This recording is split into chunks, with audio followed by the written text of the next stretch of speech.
पहले आप जो वैलिड सिटीजन है आपको डिक्लेयर करेंगे कि आप इन्फिल्ट्रेटर है, आप इमिग्रेंट है, आप फॉरेनर्स है, तो आपको प्रॉपर्टी का क्या होगा? गया।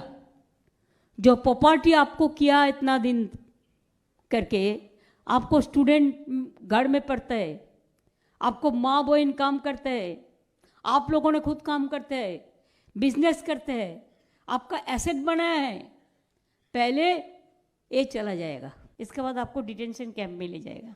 जैसे आसाम में अब देखा 2019 में जब शुरुआत किया था 19 लाख लोगों को निकाल दिया था, इसमें 13 लाख हिंदू था।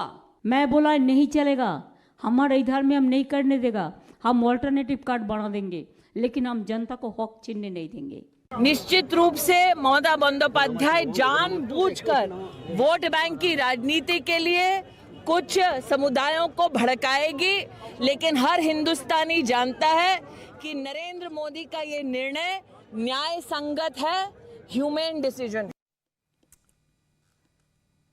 तो अलग अलग पक्षों को आपने सुना, सब एक दूसरे पर राजनीति का आरोप लगा रहे हैं। भास्कर मिश्रा हमारे सहयोगी इस वक्त हमारे साथ जुड़ चुके हैं। भास्कर, अगर आम आदमी पार्टी की बात की जाए तो खबर है कि आज 10 बजे एक महत्वपूर्ण प्रेस कॉन्फ्रेंस होने वाली है, जिसमें दिल्ली के मुख्यमंत्री अरविंद केजरीवाल सीएए को लेकर अपना पक्ष क्लियर कर सकते हैं। बिल्कुल 10 बजे ये प्रेस कॉन्फ्रेंस है और उसमें अरविंद केजरीवाल सीएए को लेके जो उनका स्टैंड रहेगा वो क्या रहेगा ये सबके सामने रखेंगे। हालांकि पहले से ही वो इस बात को लेके क्लियर हैं कि सीएए जो है वो एक तरह से इस देश में बेरोजगारी, भूखमरी इसको और बढ़ाएगा।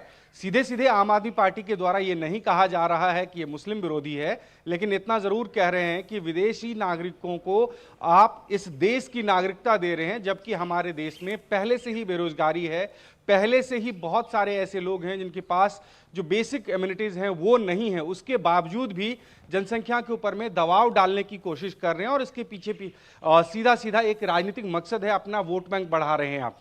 लेकिन अब ये देखना होगा कि इसका महत्व क्या है। एक दिन बाद यानी 15 तारीख को दिल्ली विधानसभा का सेशन है। ये मान के चलें कि अरविंद केजरीवाल अगर आज प्रेस कॉन्फ्रेंस करके उसका विरोध कर रहे हैं, अपना स्टैंड क्लियर कर रहे हैं, तो एक दिन बाद विधानसभा में हो सकता है कि प्रस्ताव लेके आए और इसका विरोध करें, जिससे कि ये क्लियर रूप में या कि स्पष्ट तौर पे आम आदमी पार्टी के कार्यकर्ता और नेता कह सकते हैं कि सीएए के खिलाफ हमने विधानसभा में भी प्रस्ताव पारित किया था। हालांकि जो कानूनी रूप से उसका कोई महत्व नहीं होता, इस तरह के किसी भी प्रस्ताव का किसी के ऊपर में कोई बाइंडिंग नहीं होती है, लेकिन सेंस ऑफ द हाउस होता है, जिसमें यह मैसेज होता है कि इस हाउस का यह मानना है कि यह गलत है। तो हो सकता है कि एक दिन बाद वो इस तरह के प्रस्ताव भी लेके आए और अपने स्टैंड पे बिल्कुल क्लियर हैं। अरविंद केजरीवाल को पता है कि चुनाव बहुत नजदीक है। राजधानी दिल्ली में तकरीबन 16 से 17% मुस्लिम मतदाता हैं। बेशक इस बात को कोई खुल के नहीं कह रहा है कि ये मुस्लिम विरोधी है, लेकिन इतना पता है कि जो भी सीएए के विरोध में रहेगा उसको मुस्लिम पक्ष का वोट मिलेगा। और ये कहीं ना कहीं छुपा एजेंडा मंत्री अमित शाह ने ये साफ कर दिया है कि कानून मुस्लिमों के विरोध में नहीं है, लेकिन फिर भी अरविंद केजरीवाल इसका विरोध कर रहे हैं, इनडायरेक्टली चाहे कर रहे हो, तो वो क्यों किया जा रहा है?